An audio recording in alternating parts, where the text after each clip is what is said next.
누가 2장 먼저 1절부터 5절 있습니다. 누가 2장 1절. 이때 가이사 아구수도가 영을 내려 천하로 다 호적하라 하였으니 이 호적은 구레뇨가 수리아 총독 되었을 때 첫 번 한 것이라. 모든 사람이 호적하러 각각 고향으로 돌아가며 요셉도 다윗의 집 족속인 고로 갈릴리 나사렛 동네에서 유대를 향하여 베들레헴이라 하는 다윗의 동네로 그 정원한 마리아와 함께 호적하러 올라가니 마리아가 이미 잉태되었더라. 스가랴 12장 8절.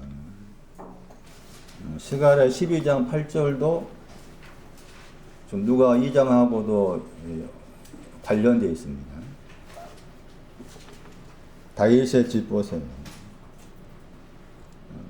그러니까 누가 2장도 큰 틀에서는 동산의 신앙이 동산.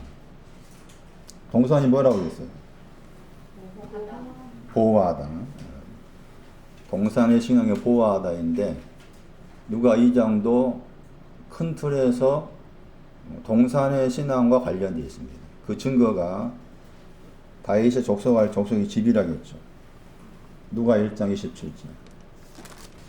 누가 1장 27절. 다윗의 자손이 집입니다. 집. 요셉. 요셉의 신앙이 다윗의 집이에요. 누가 1장 69. 다윗의 집안에 구원의 뿔이 있습니다. 여호와의 사자. 누가 2장 9절. 주의 사자가 여호와의 사자예요. 누가 2장 9절. 여호와의 사자에 대한 것도 보호하다 할 때 그 보호하다 내용 속에 들어있는 거죠. 그러니까 말씀드렸던 것처럼 아가서 4장에서 4장 12절인가 말씀에 신부를 언급하면서 그 신부는 동산이라겠죠. 무슨 동산이라겠어요? 잠군 동산이죠. 그 잠군 동산이 스가랴 12장 8절을 다 담고 있는 거예요. 스가랴 12장 8절. 정신 차리고 들어야 됩니다. 호적에 대한 말씀을 모르면은 구유에 대한 말씀을 알 수 없다. 호적에 대한 말씀이 나오는데 호적은 두 번 합니다. 2장 2절에 첫 번 하는 호적이죠. 항상 말씀은 문자적 말씀이다. 동시에 문자적 말씀을 통해서 상징성을 부여합니다. 대부분의 사람들은 성경 말씀을 읽을 때 다 문자적으로만 읽는 거죠. 그러니까 여기 말씀도 문자적으로 수리아 구레뇨 수리아 총독 때 나오잖아요.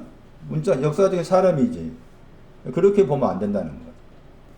가이사 아구스도는 황제를 말합니다. 그러니까 총독이었을 때 호적은 첫 번 한 것이고 황제 되었을 때 호적이 두 번 한 겁니다. 두 번이란 말이 없지만은 첫 번이란 말을 단어와 연관을 지으면 두 번 하는 겁니다. 호적은 두 번 하는 거예요. 첫 번 한 호적이 있고 두 번째 한 호적이 있는데 우리 상식으로 아기 예수의 탄생은 두 번째 호적과 연관해 나온 거죠. 두 번째 호적. 호적의 의미를 모르면은 말씀드린 것처럼 강보에서요 구유에 누워있는 그 아기를 모르는 거예요. 어떤 사람들은 해석하기를 실제 역사적으로 이렇게 총독 되었을 때 한 번 호적하고 황제 때 이제 영을 내려서 두 번 호적한 것인데 그것을 이제 역사적으로만 그렇게 이해를 하는 거죠. 근데 역사적으로만 이해를 하면은 이 성경은 나와 상관이 없어. 모든 말씀 다 그렇다 그 말이지. 그러니까 기가 막힐 일이 많아. 이 성탄절 때문에. 다못도 안 지내드렸어. 12월 25일 날을 성탄절 말씀을 지킬 필요가 없죠. 너무 기가 막혀. 오늘하고 다음 주에 들은 말씀으로만 다 이제 성탄절 말씀을 다 누가 2장을 통해서 정리할 테니까 여러분도 이제 다음에 여러분 스스로 지키시오. 여러분 스스로. 지킬 필요도 없어. 12월 25일을. 모르고서 지키는 거 너무 많으니까 답답하고, 이번에도 농림 올라가서 할세가 다니는 교회 갔더니 거기도 뭐 얘들 또 하면 발표하면서 하는 거 보니까 기가 막히더라. 전에는 그 이제 성탄절 관계된 캐롤송 나오면 그 나름대로 이렇게 막 좀 감흥이 있고 했었는데, 그때 가서 들을 때는 너무 슬퍼요. 제 속이. 저런 음악에 손율을 넣어서 캐롤송이 많잖아요. 그걸 이제 틀어주던데 들으면서 너무 슬프다 내 마음이. 알지 못하고 저는 곡을 썼구나. 거기 또 메시아라는 곡을 쓴 사람이 있더라고. 이름 잊어버렸네. 뭐 핸델인가 누군가. 너무 슬픈 일이 많아. 저 개인적인 이야기입니다만, 오늘 또 어제 저녁에 7시 잤어요. 할 일이 없으니까. 볼 것도 없고. 또 말씀 이렇게 집중이 안 들어오니까. 11시인가 12시 깼는데, 깨가지고, 얼핏 텔레비 들었더니, 명동 성당에서 12시에 그 미사 드리는 장면이 나오더라고. 봤어요? 한번 집에 가보세요. 카톨릭 방송 들어가면. 야, 미사 드리는 그거 보는데, 그게 이제, 그쪽도 굉장히 이렇게 성탄절을 크게 생각해. 막, 마리아가 있고, 또 아기 예수가 있고, 거기에다가 막 이렇게 뭐 축복을 한다 하고, 호적에 대한 내용입니다. 호적하라 단어가, 동사가 4번 나옵니다. 4번. 1절이 동사예요. 1절에 한 번 나왔잖아요? 2장 3절. 2번 나오죠. 2장 5절. 3번 나오죠? 맞아요? 호적하라가 3번 나와. 누가복음에서만. 2장에서. 그런데 신약성경 전체에서 호적하다 그 동사가 딱 4번 나온다니까. 그러면 여기 누가 2장에서는 호적하다 말씀이 그냥 문자적으로 생각이 쉽잖아. 그냥 대부분 다 문자적으로 이제 호적을 했다. 그렇게 생각하잖아요. 그 마지막 한 번에 나온 그 구절을 봐야 돼. 그 구절을 봐야만이 호적하라는 저 말씀이 문자적 말씀이 아니고 상징적 말씀이다. 이렇게 나와 있어. 어디다? 여러 번 했잖아. 히브리 12장 23절. 히브리서 12장 23절 말씀이 누가복음 2장에서 호적하라는 말씀에 영적인 의미를 부여한 구절이기 때문에 누가 2장에서 호적하라는 말씀, 문자의 말씀을 뛰어넘어서 상징적 말씀인 거지. 히브리 12장 23절. 어디다 합니까? 어디에다가? 어디에다 호적하라 했어요? 기록하다 하냐 호적하다야? 기록하다가 호적하다. 어디에다 하는 거예요, 호적을? 하늘들 안에 하는 거예요, 호적을. 누가 2장에서 호적하라는 것이 문자적으로는 물론 우리가 알고 있는 호적이야. 그러나 히브리 12장 23절 말씀이 히브리 서자는 호적한다는 것은 하늘들 안에 하는 것이다. 그러니까 누가 2장의 호적은 문자적 말씀을 당연히 있는 것이고 거기에 상징성이 있는 것인데 하늘들 안에다 호적하는 거지. 하늘들 안에다가. 그러면 하늘들은 놋이 있고 철이 있고. 다시 이사 1장 가야 돼. 하늘들 알려면. 이사 1장 1절. 유다와 예루살렘. 이사 1장 2절에 하늘들아 들으라. 유다에 대해서 말하죠. 유다와 관련된 게 하늘이라. 여기 하늘도 우리가 알고 하늘이 아니고. 그래서 하늘들을 말할 때 놋과 철을 생각해야 됩니다. 레위기 26장 19절. 신명기 28장 23절. 놋과 철이 나오는 대표적인 구절. 에레미야 6장 28절. 욥기서 28장 2절. 이사야 60장 19절. 다 그런 구절들이 놋과 철을 말하고 있는 하늘들과 관계에 나온 말씀들이라. 그러니까 이 말씀도 말씀드린 것처럼 하늘이라고 했을 때 우리가 알고 하늘이 아니라고 말이죠. 단어 자체에서 히브리가 무슨 뜻이 있다고 해서 하늘이. 땅은 뭐라고 했어요? 창세기 1장 1절에 하늘, 땅이라는 단어의 뜻은 확고하다. 단어 자체가 확고하다. 견고하다. 하늘은 뭐라고 했어요? 다 잊어버리잖아요. 잊어버릴 수밖에 없어. 무슨. 신약의 헬라어에서 방금 말한 거, 임장로 말한 거, 행복, 복음의 뜻이지만 히브리에서 하늘은 당당하다, 높다, 우뚝 솟아있다, 뭐 고결하다. 그게 히브리의 하늘이라는 단어의 뜻이라. 자꾸 그런 개념 봐야 돼. 하늘과 땅을 창조했다고 해서 1장 1절에 당당하게 하셨다. 뭔가 확고한 것을 창조했다. 네, 그렇게 이제 그런 내용을 알고서 그렇게 생각하셔야 돼요. 창세기 1장 1절도. 그냥 땅과 하늘을 창조했다. 나를 믿는다. 그런 데 많잖아요. 코미디언인가 누군가 그 사람도 막 자기를 막 성경을 안다 하면서 막 자기 멋대로 말하더라고. 창세기 1장 1절을 믿는다라고 했을 때 그것은 1장 27절에 와야 돼. 네? 창세기 1장 27절에 남자 여자를 창조했다 하는 그 믿음이 와야 창세기 1장 1절을 아는 거야. 창세기 1장 1절을 안 믿었다. 그건 자기가 믿는 거지. 자기 믿음이지. 하나님께서 원하신 믿음이 아니에요. 창세기 1장 27절에 사람을 창조했다고 했잖아. 나중에 설명하겠지만 사람이 누구예요? 남자 여자야. 남자 여자를 창조되었으면 알아야만 알 때 창세기 1장 1절도 정확하게 밝아지고 아는 것이지. 그럼 여기 말씀에서 이제 호적하는 것이 무엇으로 호적하냐 그 말이죠. 호적한다고 했을 때 기록하다고 호적하다고 했죠. 그 단어 자체의 뜻을 다시 설명하겠지만은 그 장자가 나옵니다. 장자. 그 호적과 연관해서 장자가 나옵니다. 장자 단어가 다르게 번역하면은 먼저 나신 자 이렇게 번역돼. 오히려 그 번역이 더 나아요. 장자로 번역할 수 있지만은 먼저 나신 자, 먼저 나셨다 하는 번역이 나와요. 그 번역이 더 나은 번역이라 봐요. 저 개인적으로. 계시록 1장 5절 보세요. 이 번역이 더 나은 번역이라. 계시록 1장 5절에 먼저 나셨다겠죠. 찾았어요? 먼저 나셨다 하는 저 단어가 히브리 12장 23절에 장자라는 단어라니까. 먼저 나신 것은 계시록 1장 5절에 가면은 어디로부터입니까? 죽어 있는 것으로. 그래서 호적하는 데 있어서 반드시 먼저 나신 내용이 있어야 돼. 호적하기 위해서. 다시 보세요. 누가 2장 7절.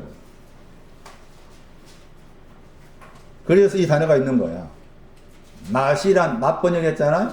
그게 먼저 나셨다는 단어. 2장 7절에.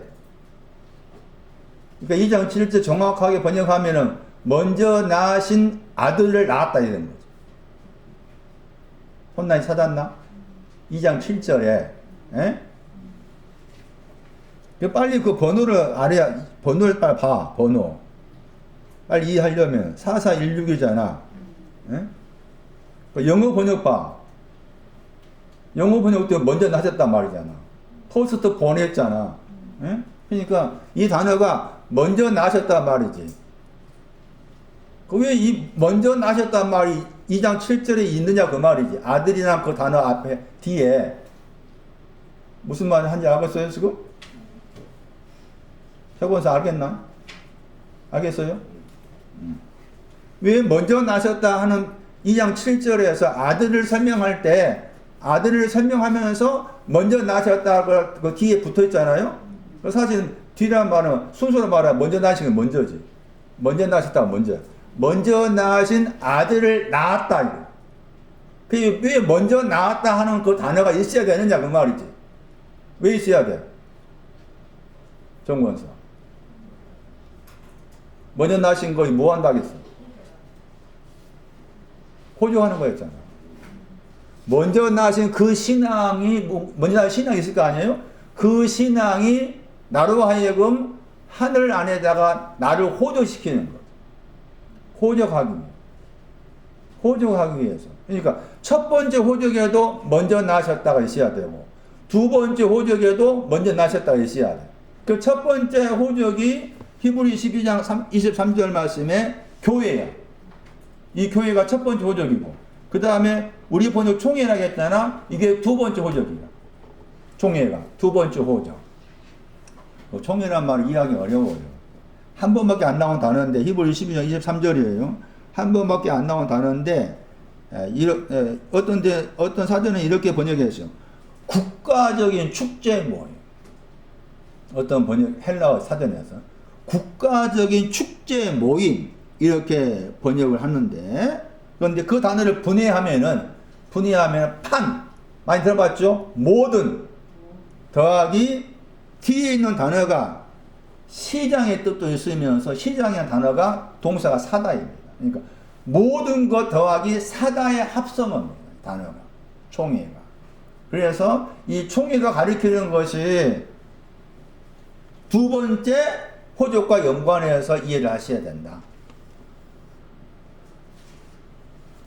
첫 번째 호적은 교회되는 것이고 두 번째 호적은 총회되는 것이다. 그래서 호적에 대한 말씀도 두 가지 내용으로 이해를 할 필요가 있겠다. 그 근거가 누가 2장 2절 말씀에 첫 번이란 그 단어 때문에 그렇고 그 첫 번과 관계된 호적을 고전 15장 47절로 해석해도 틀리지 않는다. 첫 번째 호적 고전 15장 47절 고전 15장 47절은 창세기 2장 7절 내가 먼지로 지어졌습니다. 이게 내 영혼의 첫 번째 호적이다. 내가 먼지로 지어졌다는 것이 내 영혼의 첫 번째 호적이다. 그래서 사실은 아까 히브리 12장에서는 하늘에 한다고 했잖아요. 그런데 이제 잠언 22장에 호적하다는 단어가 나옵니다. 거기에는 마음입니다. 마음. 그러니까 내 마음에다가 첫 번째 호적이 있어야 되고 두 번째 호적이 있어야 된다. 그런 해석도 가능합니다. 자, 다시 돌아오세요. 호적하다 그 단어 보세요. 앞에 1절은 동사고 2장 2절의 호적은 명사입니다. 명사. 그런데 그 단어 속에 이게 쓰다 단어가 있어요. 쓰다, 기록하다. 그리고 아포가 있잖아요. 그 아포란 전치사는 분리하다 뜻도 있고 완성의 뜻도 있고. 그러니까 썼는데 그 쓴 것이 완성되었다. 그런 의미가 있고 또 한편에서는 어디로부터 분리되어서 쓰다. 그런 뜻이 들어있는데 2장 2절 말씀이 명사라고 했잖아요. 거기에 아포를 딱 떼봐. 아포를 딱 떼면은 단어가 나오죠? 저 단어가 다른 데에서는 성경 번역된 단어입니다.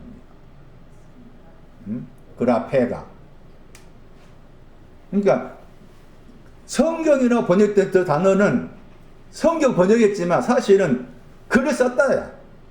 글을 쓰다야. 글을 쓰다. 그래서 그게 디모데후서 3장 16절 고전 15장 3절 4절 뭐 누가복음 24장 27절 32절 45절 말씀이 다 성경 번역했는데 그 성경 번역 때 그 단어가 누가 2장 2절 말씀에 들어있는 거야. 호적이라는 저 단어 속에. 그래서 성경 번역 때 저 단어는 글을 썼다입니다. 글을 쓰는 거. 그 한편에서는 거기 이제 호적과 관계해서 호적했다. 그렇게도 생각해도 틀리지 않겠다고 볼 수가 있는 것이죠. 자, 그래서 말씀드린 것처럼 글을 쓰다 하는 단어 자체의 뜻이 그러하고 그런데 첫 번째 호적과 관계해서 2장 2절에 말씀했는데 총독에 위치하고 그 다음에 가이사 아구스도가 황제라고 했잖아. 황제의 위치가 다르겠잖아요. 그래서 2장 1절은 2장 2절 말씀에 첫 번째와 관계해서 하신 그 단어가 고전 15장 47절에 나왔는데 그 구절에 의하면은 두 번째란 말 나와요. 그래서 저는 이제 이해를 돕기 위해서 호적은 두 번 하는 것이다. 첫 번 하는 것이 있고 두 번 하는 것이 있는데 아기 예수의 탄생은 두 번 호적하는 것과 관련해서 나온 사건이다. 그럼 첫 번째 호적했으면은 첫 번째 호적한 내용을 고전 15장 47절과 연관을 짓고 고전 15장 47절을 창세기 2장 7절을 생각한다면은 먼지로 지어졌습니다 한 것이 내 마음에다가 기록되었다. 호적하다는 말 다르게 번역하면 뭐 기록하다 이렇게 번역할 수가 있으니까 기록되었다라고 했을 때 첫 번째 호적에는 한계가 있을 거 아니에요. 한계가 있을까 없을까? 그래서 이 호적이라는 이 단어가 명사로 딱 두 번 나옵니다. 그 구절을 가면은 첫 번째 호적이 있다 할지라도 한계가 있구나 하는 것을 알 수가 있습니다. 사도행전 5장 보세요. 사도행전 5장 37절 말씀에 갈릴리입니다. 갈릴리 거기에서 유다라는 사람이 일어났습니다. 호적이란 말 나오죠. 사도행전 5장 37절. 호적하는 그 위치가 여기 사도행전 5장 37절로 유추하면은 갈릴리와 관계해서 호적을 했습니다. 그리고 그 사람이 백성을 꾀었다겠죠. 꾀었다는 단어가 배반하다입니다. 누가 8장 13절. 반석의 씨가 떨어진 것 말합니다. 첫 번째 호적은 반석의 씨가 떨어져서 배반한 것을 말합니다. 첫 번째 호적. 꾀었다가 배반하다. 누가 8장 13절 나왔다겠죠? 그 다음에 첫 번째 호적을 주도한 유다라는 사람이 거기에 말씀 가운데 망했단 말 나오죠. 멸망하다. 첫 번째 호적이 필요하지만 첫 번째 호적은 멸망합니다. 멸망도 알아야 되지. 당연히. 이 멸망하다가 다르게 번역하면은 길 잃어버리다. 길 잃어버리면 알아야만이 두 번째 호적을 찾아가지. 그래서 사도행전 5장 37절 중요합니다. 첫 번째 호적과 관계해서 첫 번째 호적은 누가 8장 13절 말했을 때 반석의 씨가 떨어진 것과 관련되어 있다. 첫 번째 호적은 멸망과 연관되어 있다. 그렇게 설명할 수 있는 구절이라 할 수가 있어요. 자, 다시 돌아와서요. 누가 2장 1절입니다. 그래서 두 번째 호적과 관계해서 호적하라고 했을 때 모든 천하가 세상인데 모든 세상을 향해서 호적을 한 거예요. 모든 세상을 향해서. 두 번째와 관계된 호적이라겠죠. 두 번째 관계된 호적하는 대상이 모든 세상이다. 다라는 단어가 모든이란 말이고 천하 번역된 단어가 다른 데서는 세계 번역됩니다. 모든 세계. 모든 세계가 두 번째 호적하는 대상입니다. 모든 세계에 해당된 사람이 두 번째 호적하는 대상이 됩니다. 그런데 이게 모든 세계라 했으니 이 세계도 먼저 나신 자의 신앙이 필요합니다. 히브리 1장 6절. 히브리 1장 6절에서는 세상 번역이었죠. 천하와 같은 단어입니다. 오이쿠메네. 거기에 먼저 나신 자가 나오죠. 먼저 나신 자가 세상 안으로 들어갔다. 그러니까 그 구절을 히브리 1장 6절을 참고하면은 누가 2장 1절 말씀에 모든 세계는 먼저 나신 자의 신앙이 있는 거다. 그렇게 설명할 수가 있는 것이죠. 자, 그러면 다시 이 오이쿠메네라는 저 단어를 이해하기가 참 어려워요. 쉽지 않아요. 오이쿠메네 단어가 여러 번 나옵니다. 저 단어가 헬라어로 하면 저 단어가 거하다 하는 단어의 현재 수동태 분사예요. 오이케오. 이 오이케오라는 단어가 이제 성령이 거하시다 할 때도 나오고 또 한편에서 로마서 7장 거기 17절을 참고하면은 바울이 말할 때 내 안에 죄가 거합니다 할 때 그 단어 썼어요. 그래서 헬라어로 하면 저 오이쿠메나라는 저 단어가 오이케오, 죄가 거하다, 혹은 성령이 거하다 할 때 거하다 하는 단어의 현재 수동태 분사로 그렇게 사용됩니다. 그런데 그런 헬라어 이해보다 오히려 히브리어의 이해가 더 나아요. 그래서 이 오이쿠멘이라는 단어에 히브리어가 나오는데 그 히브리어와 관계해서 이 세상이 마태 24장 마태 24장 14절 말씀이고 온 세상 그랬죠. 우리가 세상 그러면은 대표적인 단어가 코스모스입니다. 아이콘에 다 외워야 됩니다. 세상 그러면 대표적인 단어가 코스모스라. 그런데 종종 이 오이쿠메네가 사용됩니다. 세상 혹은 세계로. 마태 24장 14절 말씀에 온 세상 안에 천국 왕국의 복음이 전파된다고 했죠. 온 세상 안에 왕국의 복음이 전파된다고 했잖아요. 그러면 거기에 이제 그제야 뭐가 온다고 했어요? 그래서 이 말씀도 잘못 해석해가지고 온 세상이 잘못 해석하면 어떻게 생각하겠어? 손나니. 예? 손나니 대답 좀 해봐라. 온 세상을 잘못 해석하면 어떻게 생각하겠냐? 러시아. 우리가 알고 상식에 온 세상. 예? 그래야 끝이 온다 하니까 끝이 이제 재림이야. 예? 그 사람 해석은 끝이 재림이야. 그러니까 온 세상에 복음을 전파돼서 끝이 오니까 재림이 오니까 그 재림을 오게 하기 위해서 선교사를 보내는 거죠. 그래서 저기 가고 저기 가고 저기 가고 막 자랑이 자랑. 예?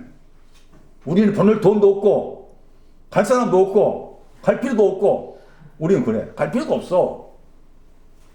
온 세상 나야 나. 내가 온 세상이 돼야 돼. 그 온 세상이 뭔지 모르니까 그렇게 한 거야. 그 지금도 그렇다니까 지금도 열받게 이런 말 나오고 열받아. 말씀드린 것처럼 세상이 뭔지 모르면 그렇게 해석할 수가 있다. 히브리어를 통해서 이 오이쿠메라는 세상 누가 2장 1절은 모든 세상이라 했잖아요. 그 모든 세상이 뭔가를 알 수가 있어야 된다. 시편 93편 1절. 아예 외워야 됩니다. 오이쿠메네라는 단어가 나오면은 이 오이쿠메네는 이런 뜻이 있다. 그게 이제 히브리어로 이 단어입니다. 이 단어를 헬라어로 옮기니까 저 오이쿠메네라는 단어가 된 거예요. 헬라어로. 시편 93편 1절에 세 개 단어입니다. 세 개. 찾았습니까?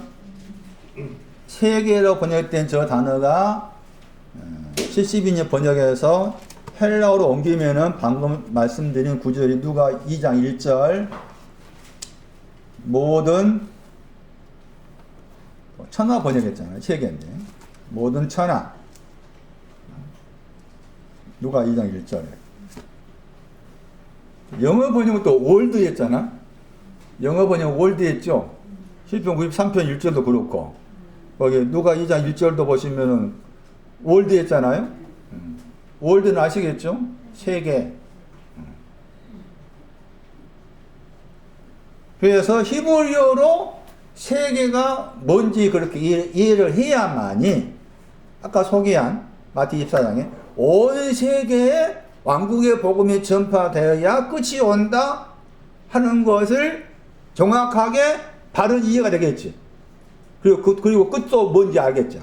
네? 거기 구절에서 온 세상이 뭔지 알아야만 끝도 뭔지 알 거 아니요.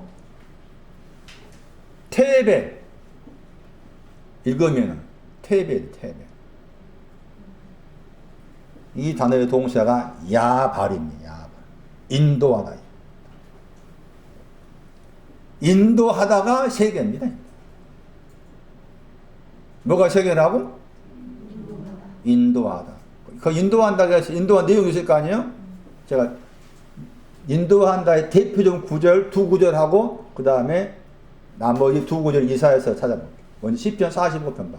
많이 봤던 구절인데 다시 반복해서 봐야 돼. 세계가 뭐냐? 인도하다. 뭐가 인도하다고? 세계가 뭐냐? 세계는 인도하다. 인도하는 것이 세계야. 온 세상이 뭐냐? 모든 세상이 뭐냐? 인도함 받는다. 45편 15절. 저가 저가 나오죠? 그녀가 앞에 14절 말 왕의 딸. 왕의 딸이 인도받는다겠죠? 저 단어입니다. 야반. 저 단어가 테베이라 단어의 동사. 그러니까 93편 1절 말씀에 세계, 누가 2장 1절 말씀에 모든 천하 세계, 무슨 말이냐? 모든 천하한테 호적이라 그 말은 이 사람이 뭐한 사람인가, 무엇하는 사람인가 하면은 하나님께서 그 사람을 뭐하고 있다 그 말이에요. 하나님 그 사람을 인도하고 있다 그 말이에요. 하나님께서 인도를 하고 있는 사람한테 호적해라. 두 번째 호적해라 그 말이에요. 하나님께서 인도를 하고 있는 사람한테 호적해라는 것인데, 한 사람은 왕의 딸을 인도해. 뒤에 말씀은 처녀를 인도하지. 그러면 처녀를 인도하는 것하고 왕의 딸을 인도하는 방에 다르겠잖아요? 그래서 처녀를 인도한다고 했을 때, 처녀가 인도한 방향 어디라? 16절에. 왕의 궁이라고 했잖아요? 16절에, 10편 45편 16절에, 처녀를 인도하시는데, 처녀를 인도하는 방향이 왕의 궁을 향했습니다. 왕의 궁에 들어가라고. 왕의 궁으로 들어가라고 인도하시는 거예요. 저 왕의 궁 할 때 궁이 뭐 있는가 하면은, 왕상 7장 50절에 바깥쪽이죠. 바깥쪽. 그리고 궁이라는 저 단어에는 뭐가 들어있다겠는가 하면은, 뭐가 들어있다겠어요? 할 수 있다. 할 수 있다 들어있어. 약혼. 그것도 빨리빨리 캐치해서 알아들어야 돼. 궁 그러면 또 우리 왕궁 생각하잖아. 그 말 아니고, 여기서 왕은 하나님이야. 왕이신 하나님의 궁이란 말. 왕이신 하나님께서 할 수 있다. 할 수 있는 내용이 뭐예요? 2023년 새해가 되니까 내가 할 수 있다. 그렇게 막 알지도 못하게 그렇게 하면 안 되잖아요. 할 수 있는 내용이 뭐냐? 올라가는 거. 두 번 올라가는 거. 할 수 있는 내용이 그 민수기 13에 나오잖아. 그게 갈렙이 하는 말을 그걸 곱씹어야 돼. 갈렙이 하는 말을. 할 수 있고 할 수 있습니다. 올라가고 올라갑니다. 어디로 올라가는 거야? 예? 젖이 흐르는 곳으로. 꿀로. 젖이 흐른다. 버터로. 꿀이 흐르는 그 말인 거야. 그게 올라가는 거야. 두 번. 그래서 할 수 있다고 두 번 나오고, 올라간다 하면 두 번 나오죠. 민수기 13장 그 마지막 부분에 가시면은. 그래서 이 궁이나 단어는, 할 수 있다 뜻이 들었다. 그러니까, 처녀들을 인도하시는데, 인도하시는 방향이 너는 올라갈 수가 있고, 올라갈 수가 있다. 그런 내용으로 인도한다 그 말이죠. 예? 그게 지금 여기 세계라고 해서 세계의 내용이다. 세계의 내용. 그런데 이제 또 왕의 딸을 인도할 때 달라. 왕의 딸은 처녀의 신이나 뭐 높은 거야. 이미 그 할 수 있고 할 수 있다를 거쳐왔다고 볼 수 있지. 그래서 왕의 딸을 인도한다고 했을 때 어디로 인도하시는가 하면은 앞에 거기 보시면은 14절 말씀에 궁중이라고 했잖아요. 궁중. 얼굴과 관계 단어라고 했죠. 왕상 7장 50절에 뭐라고 했어요? 내소, 지성소. 그러니까 다르지니까. 예? 왕의 딸을 인도하는 거다고, 처녀들을 인도하는 거다고, 인도하는 어떤 목적지가 다르다. 그런데 지금 세계라는 저 단어에는 인도하신다 하는 의미가 들어있다. 그러니까 하나님께서 인도를 받고 있는 그 사람한테 처녀로 생각한다면은 할 수 있고 할 수 있다. 그런 내용으로 인도를 받고 있는 사람에게. 그 말이죠. 그 다음에 또 딸로 생각한다면은 내소로 집이 두 가지라고 했잖아.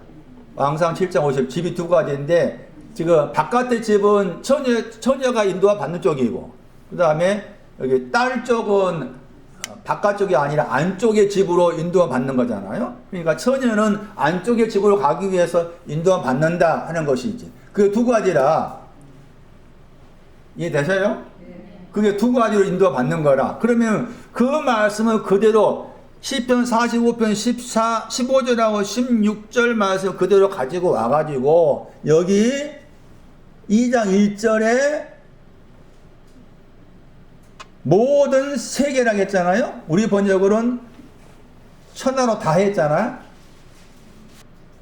모든 세계로 다 바꿔 번역하면은 누가 2장 1절에 모든 세계한테 호적을 한 거예요. 자, 그럼 모든 세계라고 했을 때 그 모든 세계를 구성하고 있는 신앙의 요소는 시편 45편 15절 16절 해석하면은 딸이 되어서 인도를 받는 사람 있겠죠? 그렇지. 그 다음에 처녀로서 인도받는 사람 있겠지. 그게 다 합쳐져 가지고 뭐예요? 모든 세상이잖아. 모든 세계. 그 모든 세계한테 호적을 한 거지. 처녀들한테 호적을 한 것이고 그 말이죠. 딸이 해당하는 사람한테도 호적을 한 거예요. 이해되죠? 여기까지? 그런데 여기에서 이제 호적을 했는데 거기에서 갈라집니다. 인도와 받는 사람은 크게 둘로 나누면 처녀가 있고 딸이 있다. 처녀와 딸 이 두 사람을 합쳐가지고 누가 2장 1절 말씀에 모든 세계다. 그 모든 처녀들도 호적해라. 딸에 해당된 사람도 호적해라. 이렇게 말씀하셨다. 그런데 그렇게 말씀을 듣고서 이제 호적하러 갔지요? 그게 2장 3절이잖아. 호적하러 갔잖아? 2장 3절에 호적하러 갔는데 자신의 고향이 나오죠. 2장 3절. 고향이 성이라. 자신의 성으로 갔어요. 자, 2장 3절하고 2장 4절을 다시 자세히 봐야 돼. 2장 3절과 2장 4절 중요해.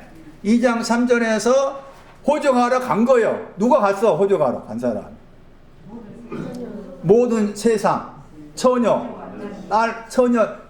인도받고 있고 딸로서 인도받고 있는 그 모든 세상이 모든 세계가 호적하러 갔는데 자신의 성 안으로 갔죠. 그 말 나오죠. 자신의 성 안으로 간 사람이 있고 그 다음에 2장 4절에 마리아죠. 2장 4절에서 2장 4절에 보시면은 요셉이 나오잖아요. 그러니까 사실은 호적과 연관된 사람은 요셉의 신앙은 다 된 사람이에요. 왜 요셉의 신앙 다 된 걸까? 다윗의 집. 예, 그렇지. 다윗의 집, 다윗의 성, 다 가진 사람이 요셉이요. 그러니까 요셉은 호적할 필요가 있어, 없어? 엄밀히 말하면 호적할 필요가 없어. 그러면은 2장 4절 말씀에서 2장 4절은 대상이 누군가? 마리아예요, 마리아. 대상이 마리아. 요셉보다 마리아 쪽에 있어야 돼. 그러면은 2장 3절과 4절 말씀이 호적하러 간 거기에서 갈라졌다. 정리하면은 2장 3절로 호적하러 간 사람은 처녀에 해당이 돼. 처녀. 2장 4절에 마리아는 딸과 관계돼. 딸. 마리아가 딸과 관계되는데 그 마리아가 딸과 관계된 그 의미가 뭔가 하면은 이 마리아가 요셉과 정혼했기 때문에. 마리아가 요셉과 정혼했기 때문에 요셉에 이끌려가는 거야. 요셉이 마리아에 이끌어서 요셉의 고향이 다윗의 집이고 다윗의 성이고 베들레헴이야. 이해되시나? 그래서 2장 4절 말씀에서 번역이 안 된 대가 나와. 대. 영어 번역은 and 했잖아. 여기서 and 하면 안 돼. 주로 대라는 단어가 영어로 번역하면 뭐로 번역한다고 했어요? but이야, but. 그러나. 여기서 그러나 번역해야 돼.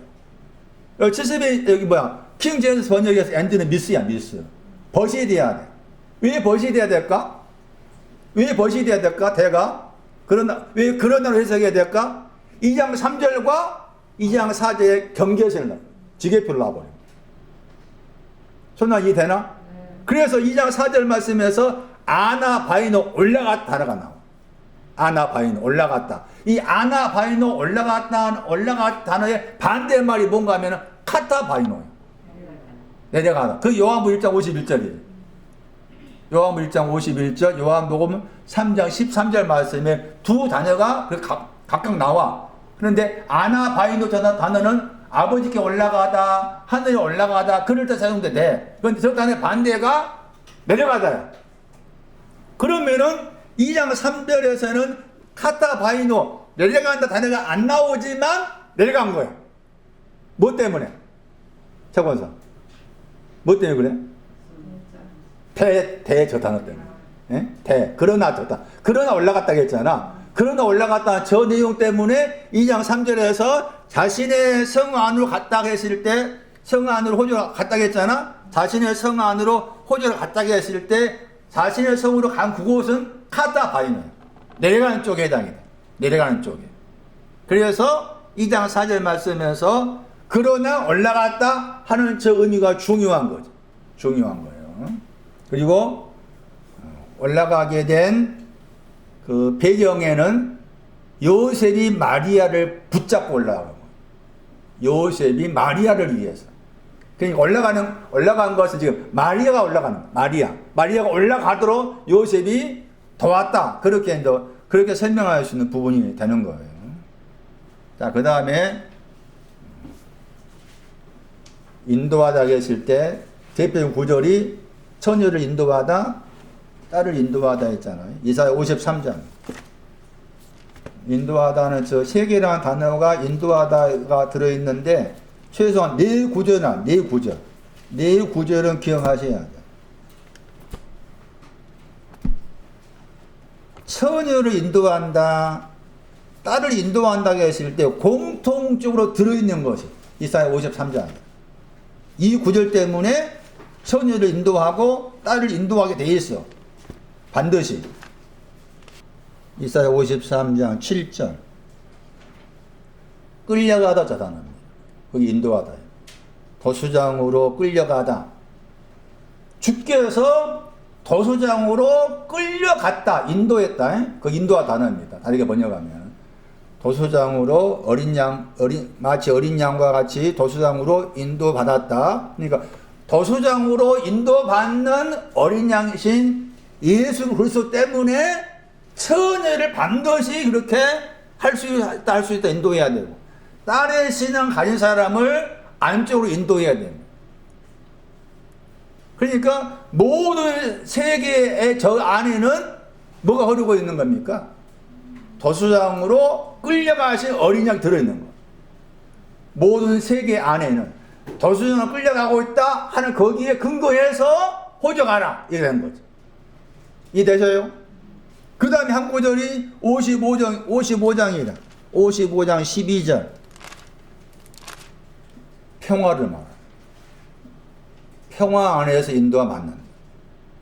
그러니까 마리아의 인도받는 것은 평화인 거죠. 그렇게 생각하셔야 돼요. 처녀나 딸의 신앙에서 하나님이 처녀를 반드시 인도하시고 딸을 인도하신다고 했을 때 거기에는 예수께서 어린 양으로서 도살장으로 끌려가셨기 때문에 아버지께서는 처녀를 인도하시고 딸을 인도하시고, 그리고 인도하심의 끄트머리가 평화라. 평화. 강보 여사의 구유 안에 누워있는 그 아기가 평화라. 예? 그 아기가 하나님이시고, 성이라는 단어는 깨어있답니다.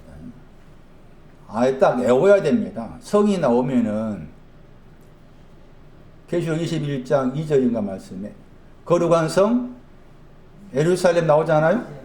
신부라겠잖아. 그걸 문자로 성을 문자로 생각하면 안 돼. 깨어나다, 깨다.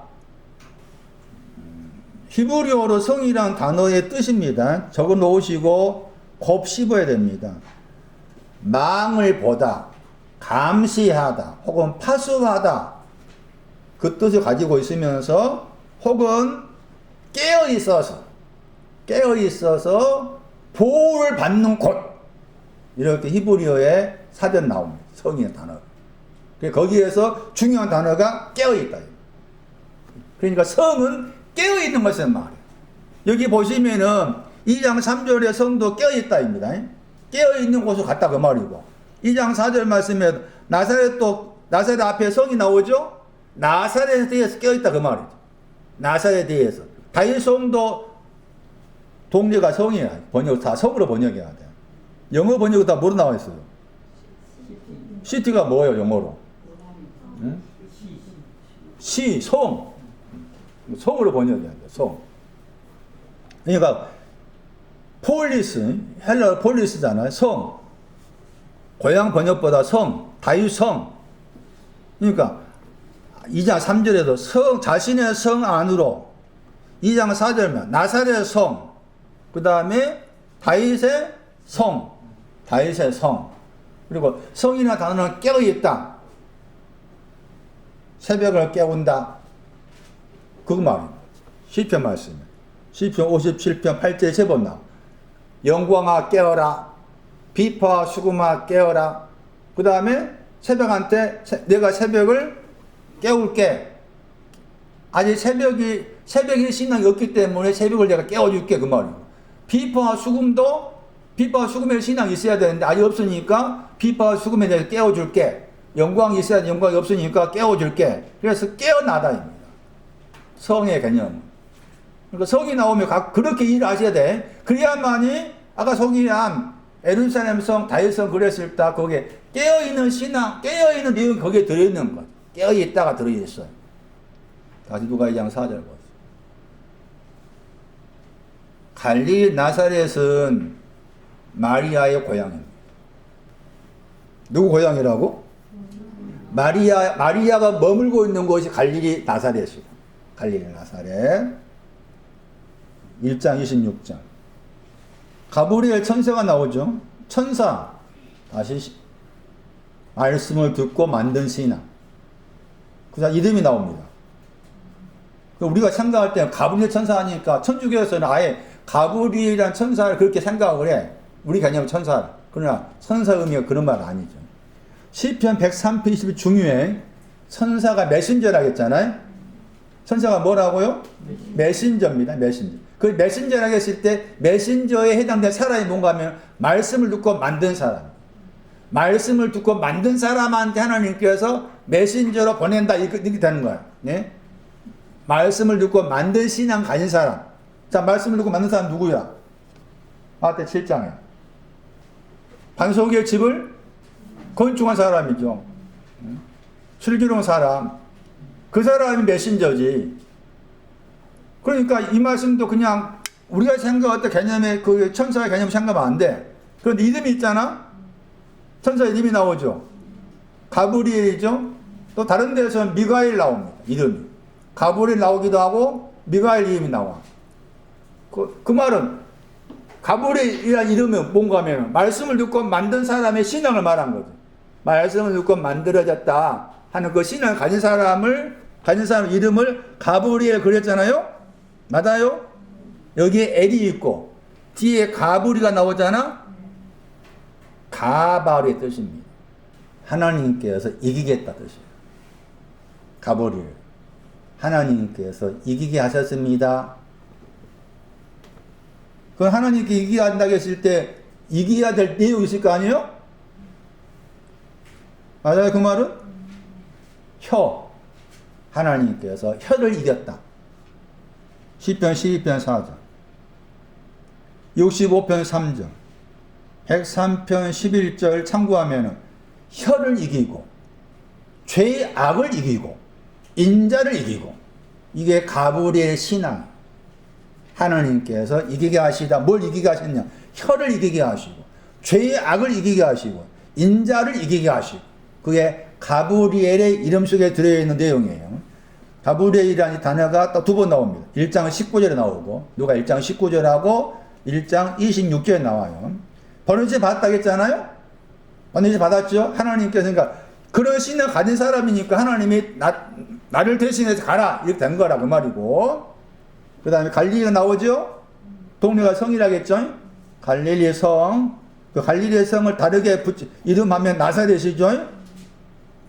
누가 1장 26절에 1장 27절에 거기에 누가 있습니까? 누가 거기에 있어요? 마리아가 있습니다. 마리아. 그러니까 마리아의 신앙 위치입니다. 마리아의 신앙 위치가 갈릴리 나사렛이다. 마리아의 신앙 위치가 갈릴리 나사렛. 갈릴리 여호수아 5장 9절. 애굽의 수치가 굴러가다. 수치가 굴러간 신앙 가진 사람. 수치가 굴러갔어. 그 수치를 추적하면은 그 수치와 연관된 내용이 뭔가 하면은 문둥병입니다. 문둥병이 걸렸는데 깨끗게 되었다. 그 신앙입니다. 수치가 올라갔다. 나사렛에서 단어가 뭔가 뜻이 뭔가 하면은 지키다.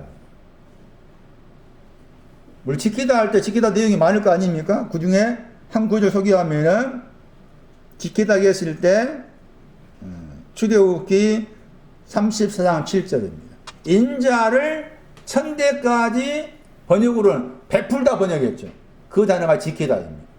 인자를 천대까지 지킵니다. 그게 나사렛이라는 단어 속에 들어있습니다. 나사렛의 그 단어를 추적하면은 지키다 하는 내용이 나와요. 그 지킨다 했을 때 내용이 많아. 평강과 평강을 지키다 등등 많이 나오는데 출애굽기 34장 7절 말씀으로도 이해할 필요가 있습니다. 지키신다, 지키다. 하나님이 지키시다. 그게 나사렛. 굴러갔다. 수치가 굴러갔다. 갈릴리. 하나님께서 지켜주십니다. 나사렛. 거기에 누가 있었다? 거기에 마리아가 있었어. 그래서 아까쯤에 거기 다시 누가 2장 보시면은 다 누가 2장 4절 보세요. 거기 갈릴리하고 나사렛이 나오죠. 누가 2장 4절에 갈릴리와 나사렛 나오잖아요. 그러니까 요셉이 정혼한 마리아 정혼했잖아. 마리아 정혼한 요셉이 마리아 정혼했는데 그 요셉이 갈릴리 나사렛에 머물러 있는 마리아한테 간 거라. 가서 그를 데리고 자기의 영적인 고향인 다윗 집 다윗의 성으로 데리고 온 거예요.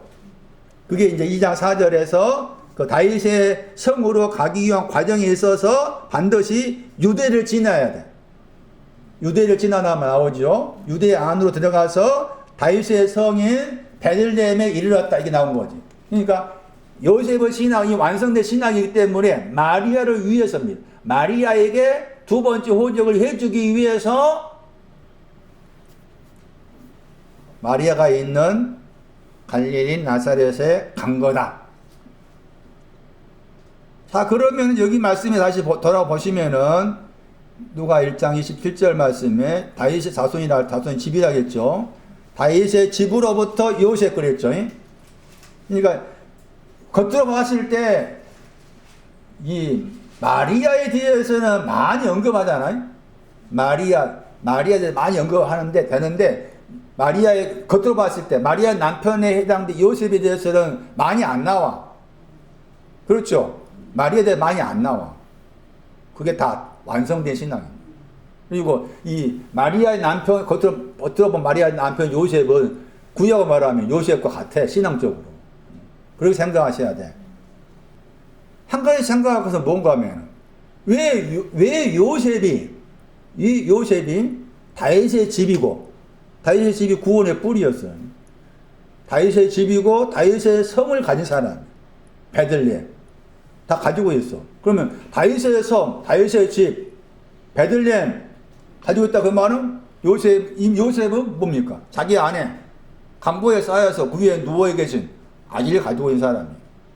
안 낳아도 가지고 있어. 그런 말이지. 왜 그런 사람인데 이 마리아에게 정혼했을까? 이 말이 중요해. 그래, 정혼했다 단어가 나오잖아요? 정혼했다가 딱 이게 많이 안 나온 단어가 아마 3번이 나올 겁니다. 지금 여기 1장 27절에 한번 나오고 2장 5절에 나오고 그 다음에 마태 1장 18절에 나오고 많이 안 나온 단어.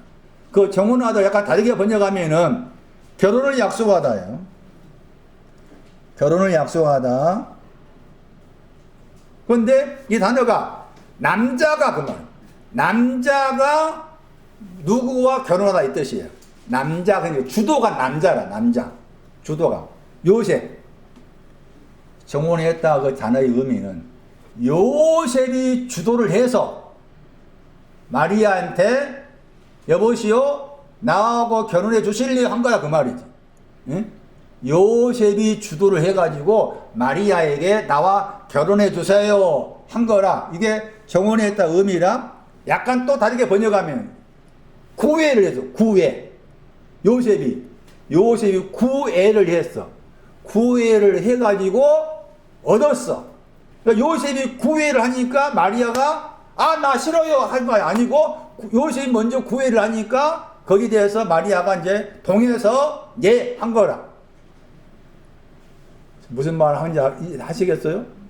구애한 사람이 누구라고? 주체가. 요셉이 구애를 한 거야. 요셉이 구애를 했어. 자, 여기 생각할 것은. 왜? 나사렛 갈릴리에 마리아가 아닌 다른 사람도 있었을 텐데 왜 요셉은 마리아한테 구애를 했을까 하는 거야. 왜 그랬을까? 손나니. 이 창원성, 창원시를 성을 생각나는 창원의 성에 많은 사람이 있는데 왜 요셉이 와가지고 손나니한테 나니야, 내가 너를 사랑한다, 나와 결혼해 줄래? 했냐 그 말이지. 뭐 때문에 그랬을까? 이 정원하다의 히브리어가 호세아 2장 19절 20절에 나옵니다. 내가 너에게 장가들다. 그게 히브리어로 장가들다 번역된 단어고 그 히브리어 그 단어가 헬라어로 여기 누가 1장 27절 말씀에 번역한 정원하다. 그럼 호세아 2장 19절 말씀에도 내가 그랬잖아.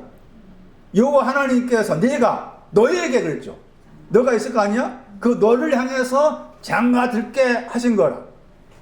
여기서 지금 원리가 같죠. 요셉이 많은 사람이 있는데 많은 사람 가운데서입니다. 많은 사람 가운데서 마리아에게 내가 당신한테 장가들게. 당신 나와 결혼해 주세요. 손을 내밀었어. 손을 내미니까 마리아가 그 손을 잡았어. 이게 지금 정원한 거야. 1장 28절. 누가 1장 28절. 그것이 은혜를 받은 거예요. 그러니 함부로 은혜 받았단 말 하지 말아라. 에? 함부로 교회 가운데서 은혜 받았단 말을 쓰면 안 된다. 은혜 받았단 말 함부로 쓰면 그것이 곧 하나님 이름을 망령되 일컫는 거야, 그게. 에? 그거 너무 몰라가지고, 모르면 또 입 다물어야 돼. 손난이야. 모를 때는 입 다물어야 되거든. 그런데 모르는 사람일수록 더 입 안 다물어. 이번에 갔더니 거기에서 오케스트라 해가지고 막 지휘를 해. 그 사람이 마지막에 이제 멘트 하는 거 있어. 기가 막혀. 무슨 지구촌 교회도 10만 명 넘게 모인 교회가. 활서산이 교회도 많이 모이더라고. 한 10만 명 넘게 모이나. 유명해, 그 사람 하는 말. 자기가 지구촌 교회에서 지휘자 있었는데, 어떻게, 수원에 있는 그 교회 연출돼가지고 오게 되었어. 하나님 은혜. 잘 생각해야 돼. 하나님 은혜로 내가 지구촌 교회, 지금도 하고 있는 거 뭐겠지? 그 연결돼가지고 이쪽에 와서 내가 지휘를 하게 된 거, 이게 하나님 은혜다. 그 마지막에 하나님 은혜는 곡을 연주한 거예요. 자기 지휘하고. 대부분의 사람이 그런 생각. 은혜를 받았다가 뭐예요? 아프다가 병 나왔어. 은혜 받았어. 돈 잘 벌게 되어서 은혜 받았어. 비원이가 왔어. 어디 갔어? 비원이가 공장에서 열심히 일하고 있어. 은혜 받았어. 절대 사용만 안 돼. 은혜 받는 게 뭐예요? 정원한 거.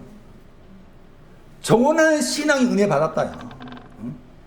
내가 요셉과 정혼했습니다. 그게 은혜 받았다라고. 은혜 받았다가 동사가 딱 두 번 나와. 여기 한 번 하고 에베소 1장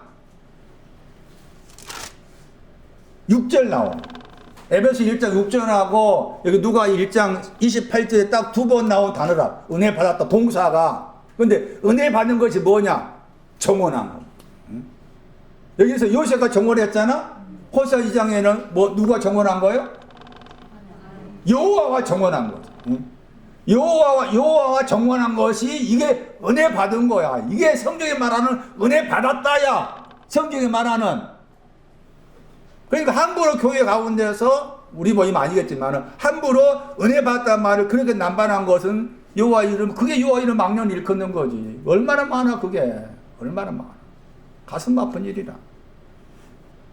다시 돌아가가지고 왜 그러면 왜 많은 사람 가운데 마리아한테 나와 결혼해 주세요 했느냐? 반항하는 사람이니까 그렇습니다. 그래, 마리아 이름에는 반항하다 있어. 반항하고 있는 사람이었기 때문에 어디에 있는데? 어디에 있는데도 갈릴리 나사렛에 있는데도 반항하고 있는 사람이었기 때문에 요셉이 그 반항하고 있는 마리아를 찾아간 거야. 다른 사람들은 반항 안 하지. 왜? 어디에 있으니까? 수치가 굴러갔어. 여호와께 지켜주세요. 지켜주고 나는 알아 믿어. 거기에 머물러 있으니까 반항이 없어. 마리아는 다르다. 마리아는 달라. 이게 마리아야 이게. 에? 저 천주교에서 말하는 저 마리아가 아니고 이게 마리아라. 마리아. 내가 마리아가 돼야만이 내 안에 강보에 쌓여 구유에 누워 계신 아기를 낳지. 지금 너. 이게 성탄의 의미지. 내가 마리아가 되지 아니하면은 강보에 쌓여서 구유에 누워 있는 아기를 낳을 수 없어. 그러면은 반항하다 거역하다 하라 이름 가진 자가 이 마리아 이름의 뜻인데 그 무엇에 대해서 반항하고 거역하는가? 이사야 50장 5절. 이런 사람 만나겠어? 만나기 어렵지. 거역하다 번역한 단어입니다. 마라. 저 단어가 마리아의 이름에 들어있습니다. 거역하다, 반항하다. 여기서는 이제 반항하지 않았다겠죠. 그럼 반항하지 않았다 말, 아니다 말 빼버리면, 부정을 빼버리면 반항했다 그 말이잖아요. 반항한 것은 귀가 열려지지 않는 것 때문에. 귀머거리에 대해서 반항하는 거. 나는 귀머거리입니다. 나는 귀머거리는 걸 싫은데, 그 말. 귀머거림을 싫은데, 귀머거리입니다. 그래. 귀머거리에 대해서 반항하는 거. 귀 좀 열어주세요. 이게 반항이야. 이게 말이야. 귀 좀 열어주세요. 귀머거려 사고 싶지 않아요. 제발 귀 좀 열어주세요. 이게 말이야. 다른 사람은 수치가 굴러갔어. 여호와께 지켜주셔요. 거기에 다 안주하고 있어. 다 됐다고 안주하고 있는데 마리아는 아니다. 나는 그래도 아직도 귀가 먹었다. 나는 아직도 귀머거리다. 귀머거리 싫은데 귀머거리입니다. 제발 귀 좀 열어주세요. 이 사람이 마리아. 이 사람만이 아기 예수를 낳았습니다. 그 어떤 귀일까? 이사야 1장 2장. 귀를 열어달게 했을 때 어떤 귀인가? 여기 이사야 50장에서는 귀가 명사고 동사가 이사야 1장 2절 말씀입니다. 귀를 기울이다고 동사. 하늘아 들어갈 때 하늘은 앞에 말씀 유다였잖아요. 땅은 예루살렘이었죠. 예루살렘한테 귀를 기울이라고 했죠. 그리고 귀를 기울인 내용이 뭔가 하면은 귀를 기울인 내용이 뭐가 되는 거예요? 그게 3절이다. 3절. 3절에 귀를 기울인 내용이 나와요. 뭐가 귀를 기울인 겁니까? 하늘이 들어야 될 것은 3절 말씀에 소가 임재하는 거예요. 소가 임재하는 것이고 귀를 기울이는 것은 그겁니다. 그거. 구유에 대한. 응?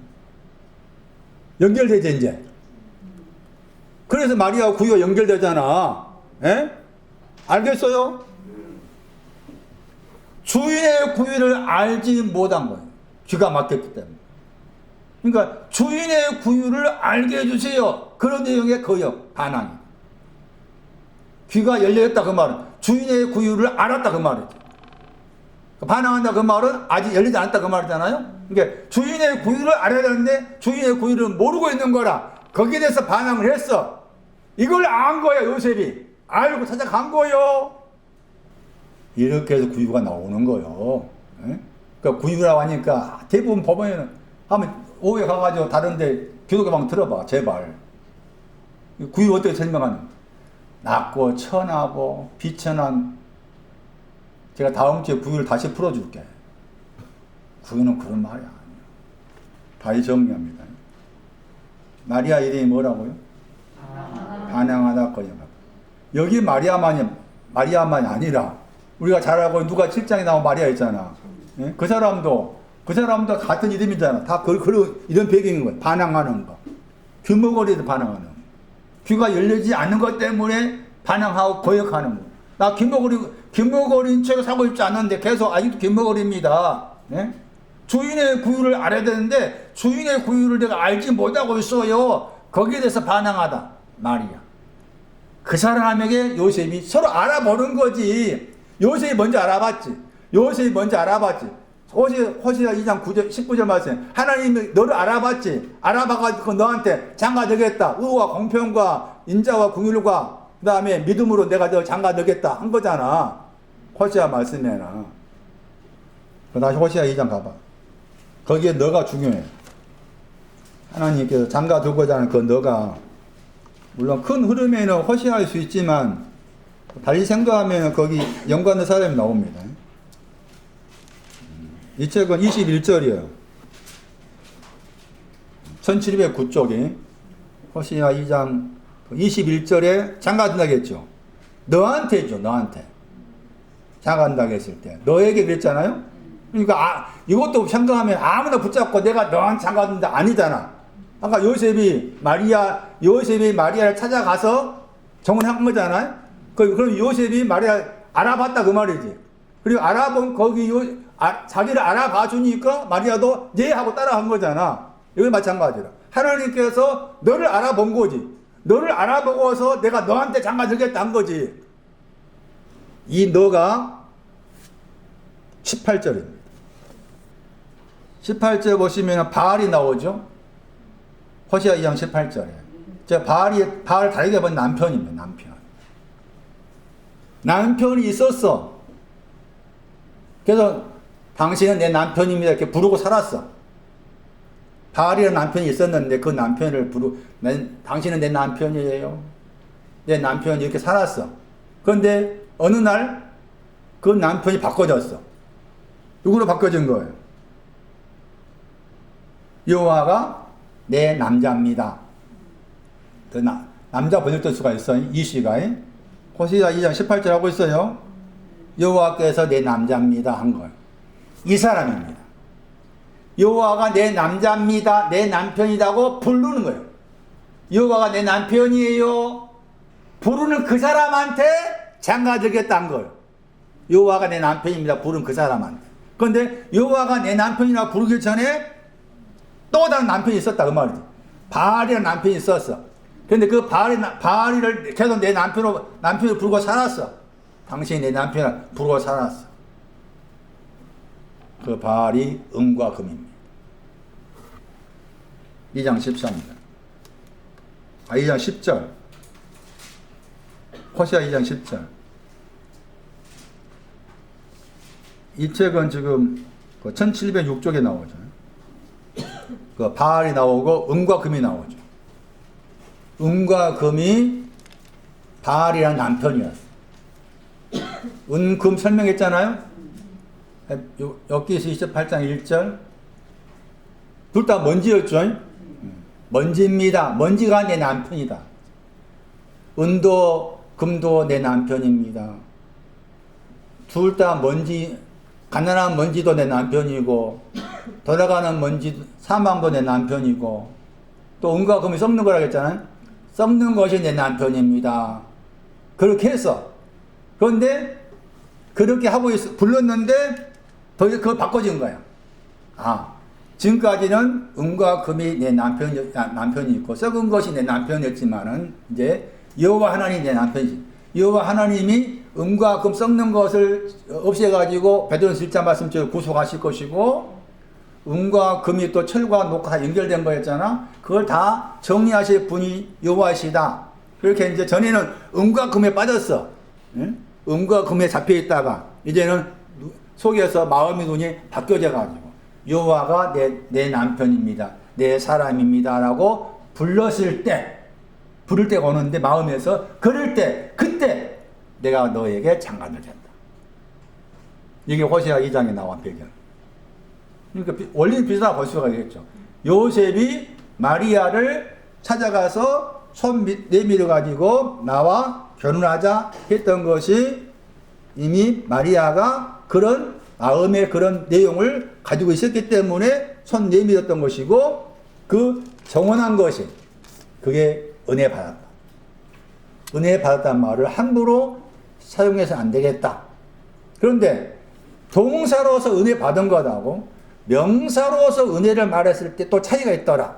그 차이가 누가 1장 28절에서는 동사잖아요. 그 동사 은혜 받은 내용이 정원한 것이고, 그런데 명사가 1장 30절에 나와. 누가 1장 30절 은혜에 대한 설명입니다. 은혜에 대한 것도 좀 정리를 할 필요가 있겠다. 바울서신 말씀에 대부분 앞에도 은혜가 있을지어다, 마지막에도 은혜가 있을지, 그런 말 많이 하잖아요. 바울이 특히 은혜라는 말 많이 사용해. 물론 바울 자신이 나의 나 된 것은 하나님의 뭐라? 그 말 했잖아. 나의 나 하나님 은혜다. 그래서 다른 사람보다 더 추구한다. 그런 말 했잖아요.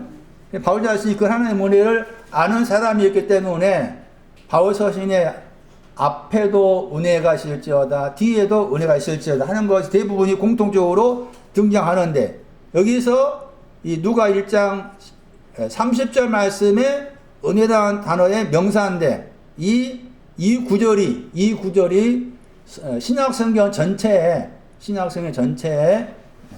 혹은 구약과 영혼 관련을 지어 생각할 수가 있는데, 은혜의 내용입니다. 하나님께라는 말을 빼버린다면 은혜를 얻었다가 찾았단 말이에요. 두려워하지 말아라겠죠. 너가 은혜를 찾았다. 아직 안 찾았어. 아직 안 찾았는데 이미 찾은 것처럼 말씀하신 거야. 은혜를 아직 안 찾았는데 이 가브리엘이 찾은 것처럼 말하.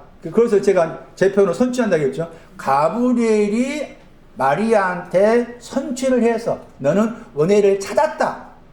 약간 다르게 생각하면 너는 앞으로 은혜를 찾을 것이다. 그런 말이지. 은혜를 찾을 것인데 이미 찾았다고 이렇게 선포를 한 거예요. 뭘 찾았다고? 은혜를 찾았어? 그러면 찾은 은혜가 뭐냐 그 말이지. 찾은 은혜가 뭐냐? 2장 12절. 가서 보다가 찾는다. 가서 보다 번역단 내가 찾는다.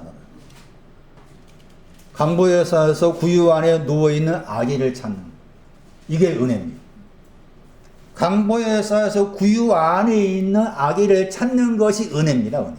그러니까 바울이 내가 나의 하나님 은혜라고 했을 때 강보에 쌓여서 구유에 누워있는 아기를 찾았다는 거예요. 이게 은혜의 내용입니다. 그걸 정리하셔야 돼요.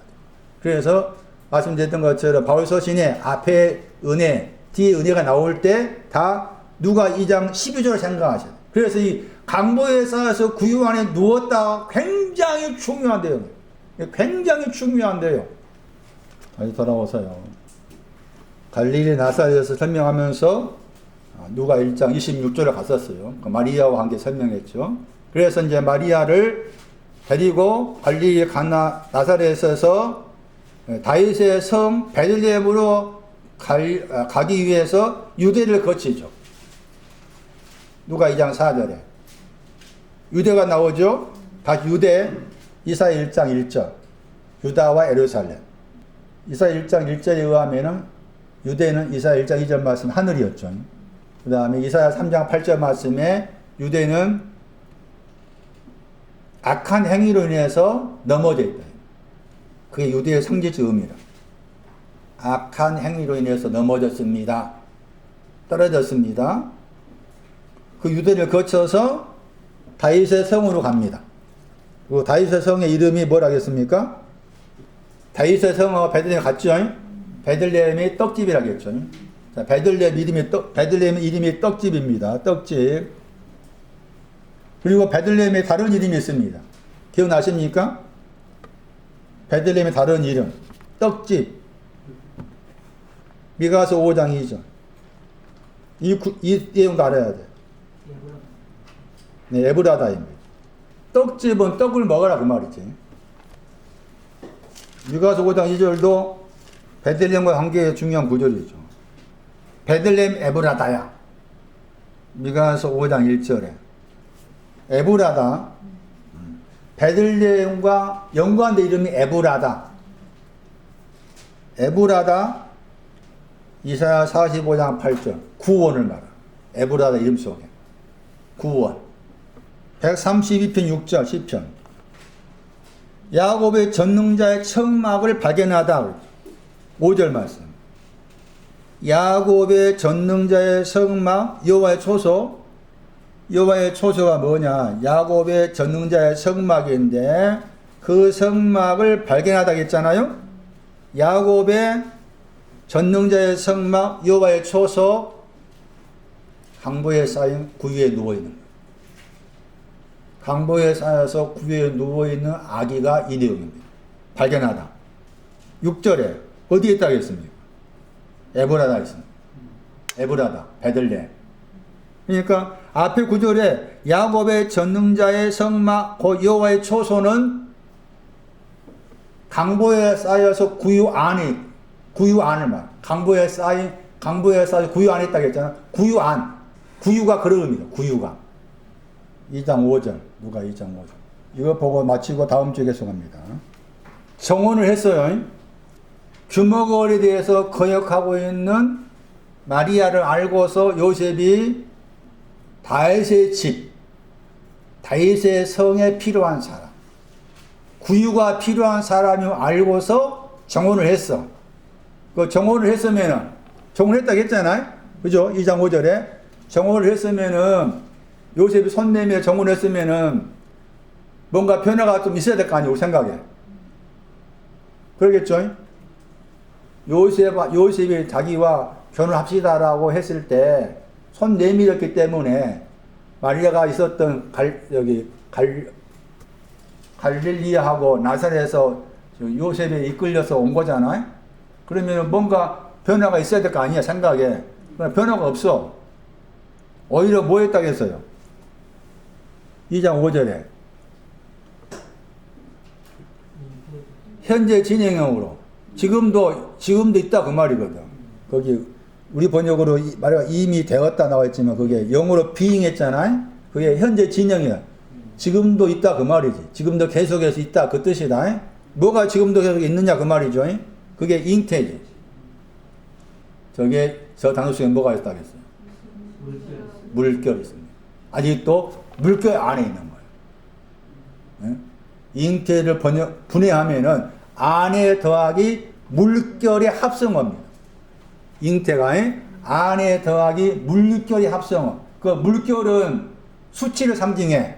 유다서 13절 수치를 상징해. 마태 8장 24절 말씀에 물결이 하는 일은 덮어버려. 그리고 물결이 덮는다고 했을 때 그 덮어버린 것 때문에 멸망이 와. 그리고 덮어버린 것이 부정이지만 또 긍정이라. 그 덮어버렸기 때문에 거기에서 계시가 나와. 그 계시하다 단어에는 덮다가 있다겠지. 물결로 덮어버렸어. 계시는 뭐냐? 덮어버리는 것을 뚜껑을 여는 아포. 덮어진 데서 떨어지게 나오는 게 계시라. 계시. 흔히 말하는 계시 받았다 하잖아. 흔히 뭐 기도해서 계시 받았다. 다 거짓말이야. 그런 성경 말 계시가 아니야. 그래서 수치라는 물결 아기도 가지고 있어. 여전히 덮여져 있었기 때문에 망해. 그게 고린도서 4장 2절 이하 말씀에 나와. 연관을 지어서. 망해, 멸망을 해. 그걸 가지고 있다 그 말이지. 잉태란 말이 그런 신앙적 의미가 있다 그 말이지. 지금. 그래서 누가 이전 5절 말씀 우리 번역으로 잉태하는 번역 단어가 한 번밖에 안 나온 단어인데 분해를 하면은 안에 더하기 물결의 합성어다. 아직도 수치 안에 지금도 있습니다. 아직도 물결 아래 마태 8장에 물결 아래에 있어서 덮여져 있어 가지고 멸망입니다. 이게 말이야. 이게 누가 2장 5절 말씀. 다음 주 계속하겠습니다.